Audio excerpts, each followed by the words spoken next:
हम इंसानों का एक बेजोड़ साथी, ब्लैक एंड व्हाइट से लेकर कलर टीवी तक और 24 घंटे चलने वाले टीवी चैनलों तक। अब हम स्मार्ट टीवी भी इंटरनेट से संभाल सकते हैं। जैसे जैसे तकनीक बदली वैसे वैसे हमारे टीवी भी बदले, लेकिन एक चीज है जो कभी नहीं बदली। आज भी अगर हम कोई टीवी ले तो वो चीज भी उसके साथ ही आती है, और वो चीज है रिमोट कंट्रोल। अक्सर ऐसा होता है जब हम टीवी देखने के लिए बैठते हैं और चैनल बदलते समय टीवी का रिमोट अचानक काम करना बंद कर देता है।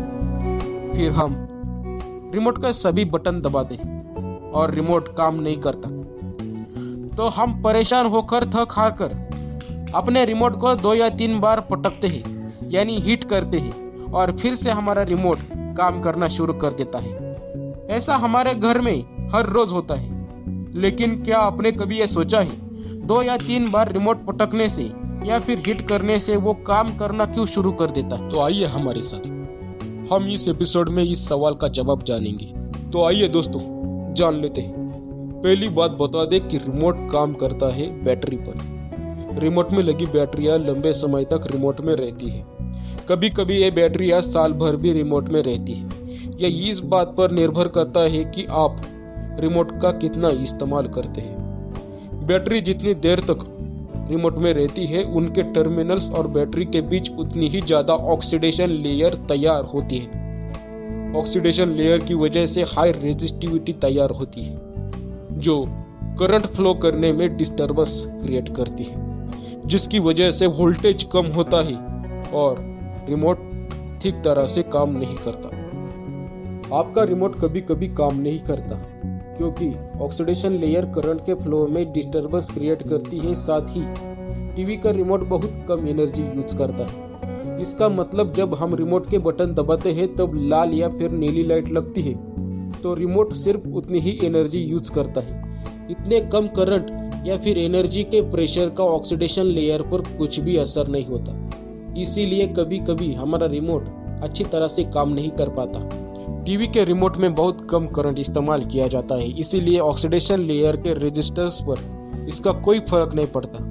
और अगर हम बात करें कैमरा की, तो कैमरा में जो बैटरी लगी होती है ना, तो उनका करंट रिमोट के बैटरी से बहुत ज़्यादा होता है।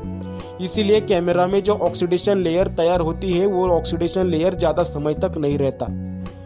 जब हम रिमोट को पटकते हैं या फिर हिट करते हैं तो रिमोट के अंदर के सारे पार्ट्स हिलते हैं। इसी प्रकार रिमोट को हिट करने को या फिर पटकने को परक्यूसिव मेंटेनेंस कहते हैं। अब हम परक्यूसिव मेंटेनेंस का मतलब क्या होता है, तो आइए दोस्तों हम जानते हैं। तो इसका सीधा मतलब यह है कि जब हम किसी मशीन में दिक्कत होती है तो उस मशीन को हिट करने से मशीन में सुधार होता है। ये देखने के लिए जो एक्शन की जाती है उसे ही परक्यूसिव मेंटेनेंस कहते हैं।